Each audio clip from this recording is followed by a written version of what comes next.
Antes de la bendición viene la aflicción. Hola, soy Carlos de los Santos y bendigo tu vida con estas preciosas palabras de vida.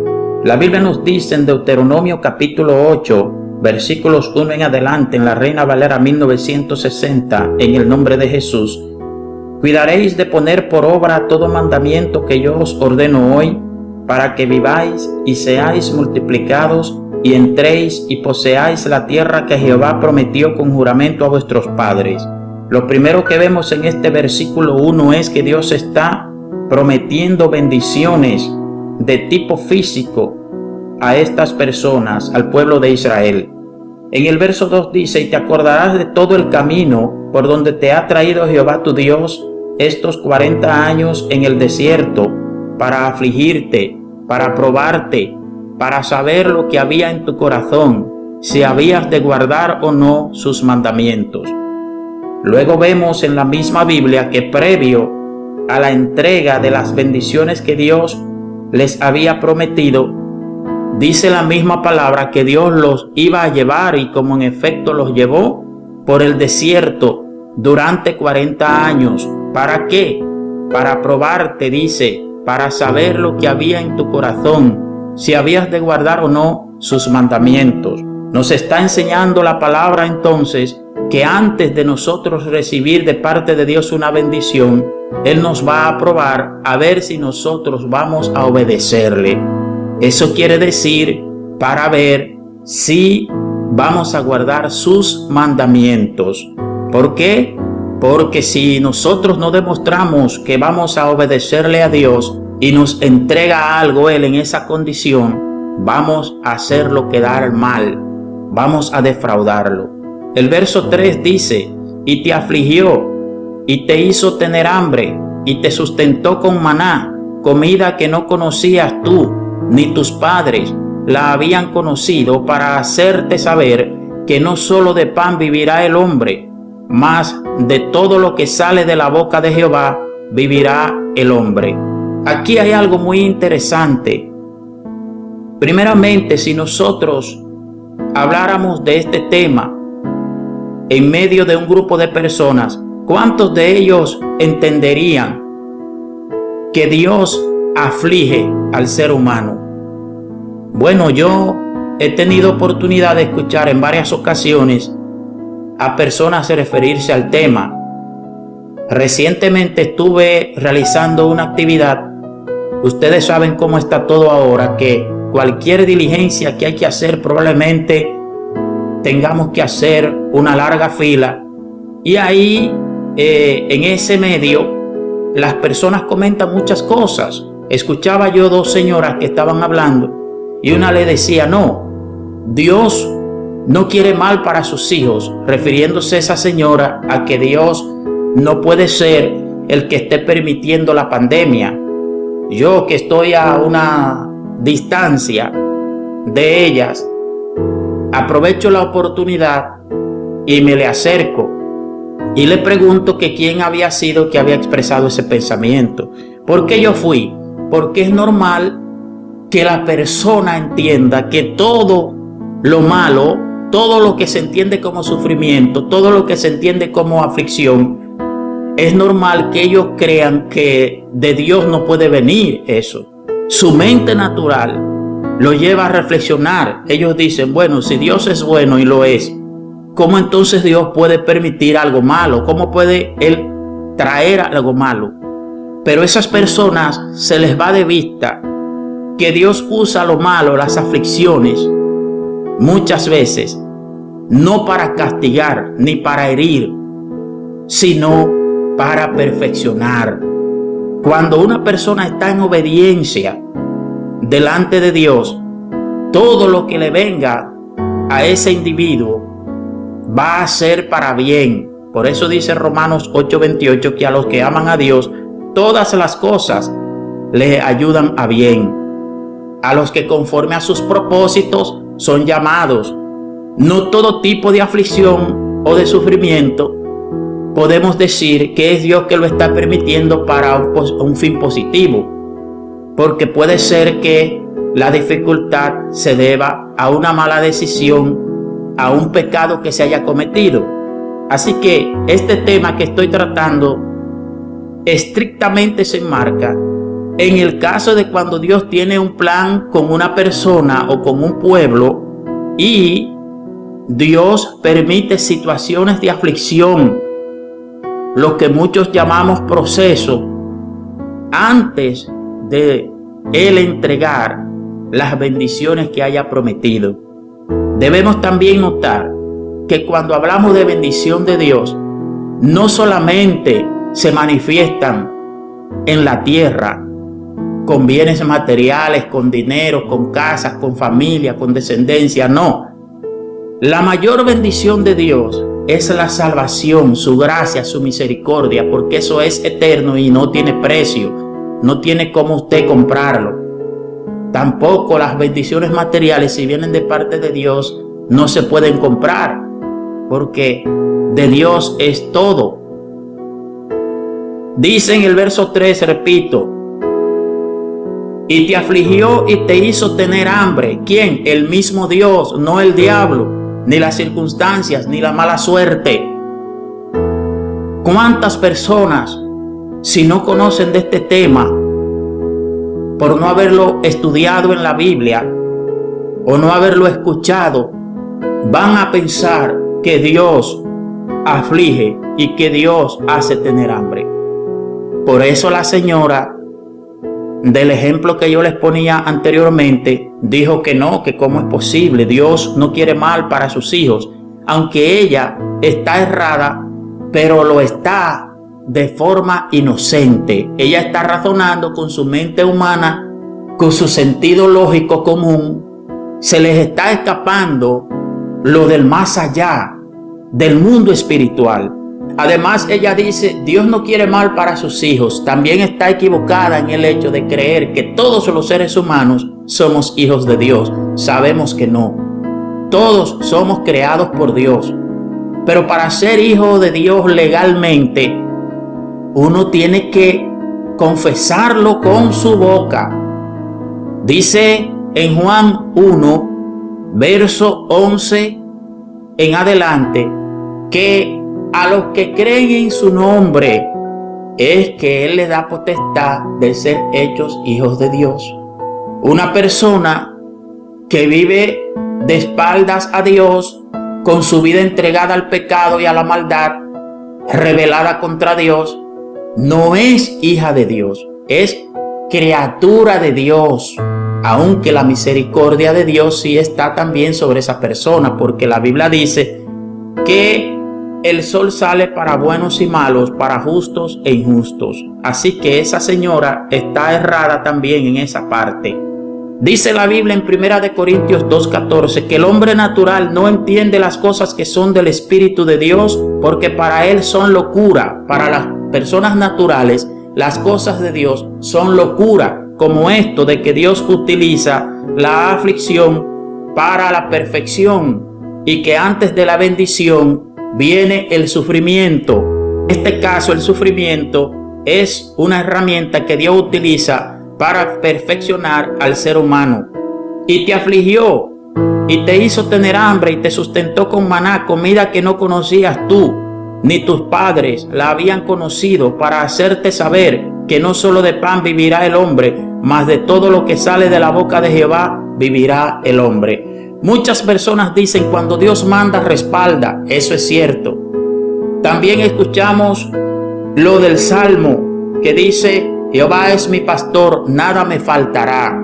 Pero ¿qué pasa? Que cuando leemos esos textos bíblicos, los interpretamos a la luz de cómo nosotros somos, de nuestra naturaleza. Es decir, si nada nos faltará, entendemos que nunca vamos a tener necesidad de alimento, según nosotros. Como la Biblia, según nosotros, como la Biblia dice que nada nos faltará, nunca vamos a tener falta de salud, nunca vamos a tener falta de ningún bien, supuestamente.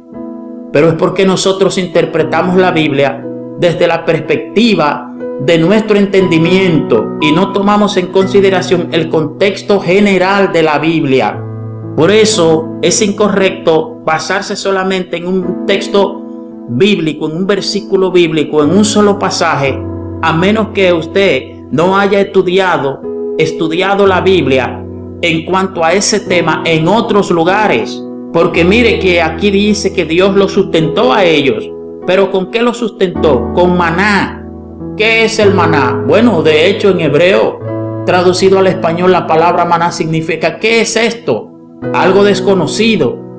Y si se les hubiera preguntado a los israelitas cómo Dios los sustentaría en el desierto, ellos quizás hubieran dicho, ¿cómo nos va a sustentar? Con alimentos, el alimento normal que uno come. ¿De qué otra manera nos va? ¿Con qué otra cosa nos puede Él sustentar? Sin embargo, aquí Dios lo sustentó con maná. Eso significa que cuando Dios manda, Dios respalda. Pero Él va a respaldar a su manera, no a la manera que usted y yo esperamos y creemos, que también ahí nos confundimos. Si no entendemos estos misterios, vuelvo y digo, pero ¿cómo es que si Dios me llamó, hoy yo no tengo comida, hoy yo no tengo alimento? ¿Cómo es que si Dios me llamó, hoy yo no tengo para pagar la renta de donde vivo? ¿Cómo es que si Dios me llamó, no tengo un vehículo? ¿Cómo es que si Dios me llamó, no tengo un empleo? ¿Cómo es que después de Dios haber dicho que me va a bendecir, me cancelan del trabajo? ¿Cómo es que después que Dios dijo que me va a bendecir, ahora es lo contrario, que no tengo salud? Tenía abundancia y ahora tengo escasez. Porque cuando Dios llama y manda, Él respalda. Sí, pero tiene que entender también que Dios, aún Él haya llamado y aún haya mandado, Él va a traer temporada de aflicción para perfeccionarnos a cada uno de nosotros. No es el diablo, ni porque nosotros hayamos hecho nada bueno ni nada malo. No, es porque Él utiliza las aflicciones como un instrumento para perfeccionarnos, para que no los defraudemos. Y aún así, a pesar de los procesos que nos hace atravesar, como quiera muchas veces los defraudamos, como de hecho hizo el pueblo de Israel eventualmente después que entraron a la tierra prometida, que se apartaron de Jehová y comenzaron a adorar a otros dioses, a la diosa del cielo, como dice en Jeremías capítulo 7. Salomón adoró a Milcón y a Moloc, y así sucesivamente. Todo eso a pesar de ser pasados por el desierto durante 40 años. Verso 3, segunda parte. Mas de todo lo que sale de la boca de Jehová vivirá el hombre. Usted se da cuenta lo que quiere decir la palabra aquí. Que Dios nos va a sustentar, pero es de la manera y con lo que Él determine. No con lo que yo creo. ¿Con qué se sustenta? Decían ellos. ¿Con qué se puede sustentar el ser humano? Con pan. Pero Dios tenía otro tipo de alimento. Así es en la actualidad también. Dios hace su obra en nuestra vida, pero es a su manera, a su modo. No es como necesariamente yo esté pensando. Dios me va a sustentar. ¿Y por qué Dios me va a sustentar? Dios. ¿Y cómo se sustenta una persona? Mediante un empleo secular. Eso creía yo hace casi 12 años. Exactamente eso creía yo. Cuando mi mente era totalmente natural, no era que estaba yo mal, sino que no tenía los conocimientos en ese entonces. Sin embargo, Dios no necesita obligatoriamente de un empleo secular para sustentar. Él es todopoderoso y Él usa los medios que Él le plazca. Aquí Él envió un alimento que significa precisamente, ¿qué es esto? Eso quiere decir maná. Un alimento que ni tú ni tus padres, dice la misma Biblia, habían conocido, para que veas que no solo de pan vive el hombre, sino de toda palabra que sale de la boca de Jehová. En otras palabras, para que tú entiendas que no es solamente según los medios que ustedes entienden que yo puedo sustentar y que yo puedo obrar, sino que tengo mis propios métodos que ni ustedes ni sus padres han conocido. Verso 4. Tu vestido nunca se envejeció sobre ti, ni el pie se te ha hinchado en estos 40 años. Cada vez que ellos iban creciendo, Dios iba agrandando el tamaño del calzado e iba renovando el vestido. De nuevo digo, si se les hubiera preguntado a ellos cómo Dios los iba a calzar y vestir en ese viaje, ellos iban a decir, bueno, no sabemos cómo lo va a hacer, pero un vestido no dura más que X cantidad de tiempo y los zapatos también. Además, los niños van a ir creciendo, entonces no sabemos cómo lo va a hacer. Eso es lo bueno de Dios, que Él siempre tiene métodos y formas que nadie sabe, solo Él. Aquí no fue por sustitución, no fue que Él mandó vestidos nuevos y zapatos nuevos, sino que impidió que los zapatos y los vestidos originales se envejecieran. Verso 5, reconoce a sí mismo en tu corazón que como castiga el hombre a su hijo, así Jehová Dios te castiga. Aquí está hablando también acerca del hecho de que Dios corrige y castiga. He hablado mucho acerca de este tema en varias ocasiones porque hay cristianos ñoños, pero no solamente ñoños, no, es más que eso, son cristianos rebeldes que se rebelan contra el mismo Dios cuando Él los corrige. Pero ¿qué dice? Dice, así Jehová tu Dios te castiga, como castiga el hombre a su hijo cuando lo ama. Esto de cuando lo ama no lo dice aquí en Deuteronomio 5, no, esto es un comentario que estoy yo poniendo, no agregándole a la Biblia, sino que como dice la Biblia en otros lugares, padre al hijo que ama corrige. El mismo Dios está diciendo, así Jehová tu Dios te castiga. Reconoce a ti mismo en tu corazón, en el verso 5 de Deuteronomio 8, que como castiga el hombre a su hijo, así Jehová tu Dios te castiga. Cuando Jehová nos corrige o castiga y nos rebelamos, venimos a comportarnos como niños rebeldes. Verso 6, guardarás pues los mandamientos de Jehová tu Dios, andando en sus caminos y temiéndole. Aquí temiéndole significa respetándole. Porque Jehová tu Dios, verso 7, te introduce en la buena tierra, tierra de arroyos, de aguas, de fuentes y de manantiales, que brotan en vegas y montes. Está prometiendo abundancia, buena tierra.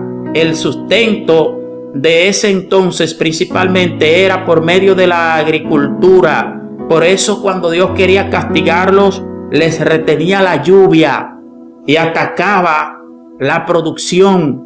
Verso 7, repito, porque Jehová tu Dios te introduce en la buena tierra, una tierra no mala, buena, porque Dios cuando bendice es con cosas buenas. Por eso dice la Biblia que la bendición de Jehová es la que enriquece y no añade tristeza con ella. Ahora hay otros tipos de, entre comillas, bendiciones que no vienen de parte de Dios y por ende no puede bendecir, por eso trae tristeza. El dinero del narcotráfico, el dinero del robo, el dinero fraudulento de los sobornos, de la corrupción, ¿qué hace eso? Trae tristeza. Porque eso no es bendición, porque eso no viene de Jehová, porque no fue adquirido legalmente. Verso 8, tierra de trigo y cebada, de vides, higueras y granados, tierra de olivos, de aceite y de miel. Todo eso está hablando de abundancia, de alimento, de frutos. El tema que estamos compartiendo es, antes de la bendición viene la aflicción. Verso 9, tierra en la cual no comerás el pan con escasez, sino que lo va a comer con abundancia, quiere decir la Biblia. Ni te faltará nada en ella, tierra cuyas piedras son hierro y de cuyos montes sacarás cobre. Pero todo eso es después de ¿qué? Después de ellos haber viajado 40 años en el desierto y Dios haberlos hecho tener hambre y tener sed. El mismo Dios, no el diablo ni las circunstancias. El problema es que nosotros, en vez de buscar las verdades de Dios, ir a las respuestas de Dios en su palabra, comenzamos a escuchar voces y a pensar naturalmente y a escuchar la voz del sentido común y del razonamiento del humano en forma natural cuando nos llegan las circunstancias. Cuando deberíamos detenernos y pensar, pero ¿he cometido yo algún error? No. ¿He tomado una mala decisión? No. ¿Estoy llevando una vida, aún con mis imperfecciones, como Dios le agrada? Sí. Entonces todo esto que me está pasando no puede estar más que bajo el control y el propósito del mismo Dios. A que si lo hacemos así, vamos a ser fortalecidos en nuestra propia mente. En una ocasión estábamos pasando por una situación bien precaria en la casa, muy difícil la situación, a tal punto que en mi caso yo me bebía el agua, era de la cisterna. Se lo digo esto como un testimonio. No había nada, pero el Señor hace un tiempo me ha ayudado a mí a comprender que cuando nosotros estamos viviendo en obediencia delante de Él, nada está fuera de su autoridad. Por eso yo, desde el principio, cuando Dios me ha comenzado a enseñar esto, no permito mentiras ni pensamientos, ni de los humanos, ni del diablo, ni de ninguna otra fuente. Y los corto inmediatamente desde que quiere venir un pensamiento o una voz, un consejo, porque el diablo utiliza muchos seres humanos, inocentes ellos sí, pero el diablo los usa, porque si estamos rodeados es de personas inmaduras, sin entendimiento de las cosas espirituales, cristianos, pero cristianos inmaduros. No es que no son de Dios, lo son, pero no tienen el entendimiento todavía de las profundidades de cómo Dios opera. Y yo compartía con las niñas precisamente este versículo bíblico, y ahí mismo comencé a reprender y a cortar cualquier pensamiento e idea, mentira que quisiera meterse en la familia acerca de la situación que estaba pasando. ¿Y qué pasó? Cuando yo terminé y salí de ahí, que salí lleno de gozo, salí con mi fe fortalecida, estando en la situación de necesidad, donde no había nada. El agua yo me la bebía de la cisterna, la que llega de la calle, porque no había ni para agua. Pero siempre estuve y aún estoy claro de que es el mismo Dios que trajo todas esas situaciones a la vida de nosotros. Y procuro y he procurado nunca rebelarme. Al contrario, me enoja cuando alguien se rebela con las decisiones de Dios. Cuando alguien quiere cuestionar a Dios. Cuando quieren venir con preguntas como ¿por qué esto? ¿Por qué aquello? Hay que reprender ese tipo de personas, porque son individuos que o los está usando el diablo, o ellos, aunque tengan buenas intenciones, pero no te van a contribuir en nada a tu fe, no te van a ayudar en nada a que tú sigas hacia adelante. Eso en nada contribuye a que tú confíes en Dios, el que una persona venga a cuestionar a Dios y a querer decirte que las cosas están malas. Una vez, hace de esos 11 años y pico más o menos, estaba yo en una diligencia y escucho que una señora le dice a otra: ¿y cómo están las cosas?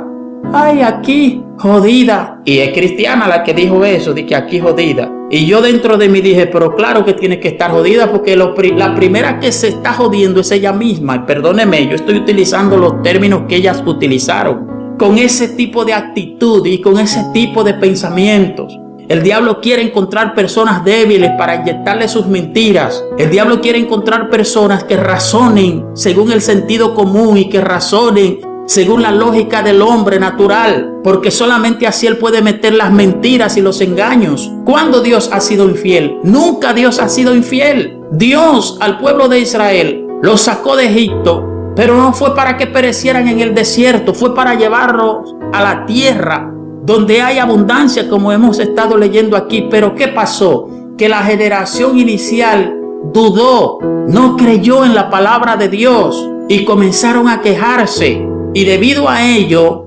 Dios se enojó y dijo que no iban a entrar, y no entraron. Dios no falló en sus promesas, porque con los niños que crecieron, Dios los llevó a la tierra. Pero los ancestros de esos niños no pudieron entrar porque cuestionaron a Dios, se rebelaron y comenzaron a hablar sandeces en contra de Él. Y Dios se enojó y dijo que no iban a entrar, y no entraron. Siempre ha sido así desde el inicio. Antes de la bendición, Dios trae la aflicción. Dios trae los problemas de salud, los problemas económicos. Dios hace que te cancelen del empleo. Dios trae enfermedad a tu vida. Dios permite que vengan deudas a tu vida. Todo, Dios permite que te lo quiten todo. No es el diablo, es el mismo Dios. Repito, no siempre.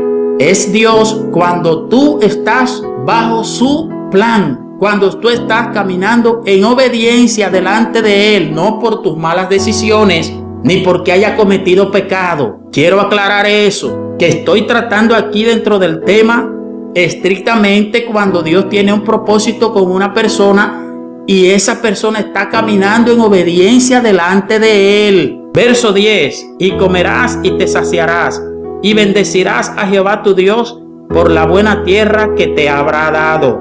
Pero todo eso es después de ¿qué? Después de lo que dice en el verso 2. Y te acordarás de todo el camino por donde te ha traído Jehová tu Dios estos 40 años en el desierto para afligirte. Está hablando de que el mismo Dios fue quien afligió al pueblo de Israel durante 40 años en el desierto. Pero vuelvo y hago la pregunta. Si se tratara este tema sin la Biblia en las manos, ¿cuántos seres humanos, aún cristianos, van a pensar que Dios aflige y que con esas aflicciones Dios busca perfeccionar al ser humano? No, la mayoría van a decir lo que dijo aquella señora, que Dios no quiere mal para sus hijos. Es cierto, Dios no quiere mal para sus hijos, pero sí Dios usa el mal para perfeccionar a sus hijos. De hecho, en Lamentaciones, la Biblia dice que Dios no se deleita en hacernos mal. Él no se deleita en hacernos sufrir. Pero sí, Dios usa el sufrimiento para perfeccionarnos. Dice, para probarte, para saber lo que había en tu corazón, si habías de guardar o no sus mandamientos. Verso 13 repite, y te afligió y te hizo tener hambre. ¿Y cuando una persona tiene hambre? Cuando no tiene para comer, cuando no tiene alimento. Entonces Dios permite esas situaciones para probarnos, para perfeccionarnos. Y te sustentó con maná, te sustentó con un alimento que tú no conocías. Así hace Dios. Él te va a sustentar si Él te ha prometido eso, pero lo hará a su modo, a su manera. Va a haber situaciones donde Dios va a permitirte que tú tengas solamente quizás arroz blanco y tal vez con un huevito, si acaso. Y en ciertos tiempos va a permitir que tú no tengas nada para probarte. Y ahí es que tienes que tener cuidado, porque es el momento que el diablo trata de inyectar sus mentiras, de hacernos creer que Dios ha fallado, que Él no tiene poder para suplirnos. Pero el mismo diablo sabe que no es nada de eso la razón por la que Dios está permitiendo esa situación, que es perfeccionándote,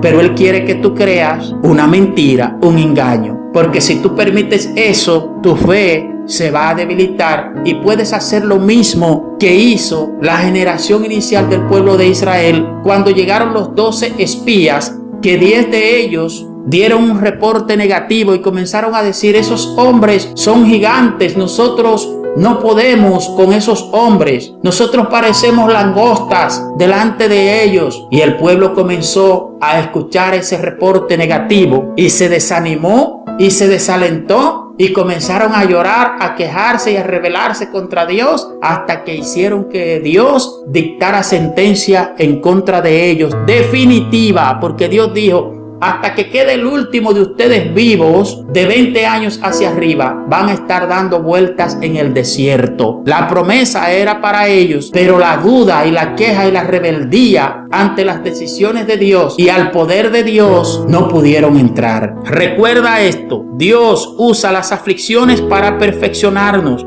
Antes de la bendición viene la aflicción. Lo que Dios te dijo, Él lo hará. Independientemente de las situaciones que tú hayas estado viviendo, tú lo verás, siempre y cuando permanezcas confiando y creyendo en eso, no dejándote amedrentar por lo grande que puedan parecer los problemas, porque Dios lo sabía de antemano. De hecho, Él fue quien programó todas esas dificultades que te están aconteciendo.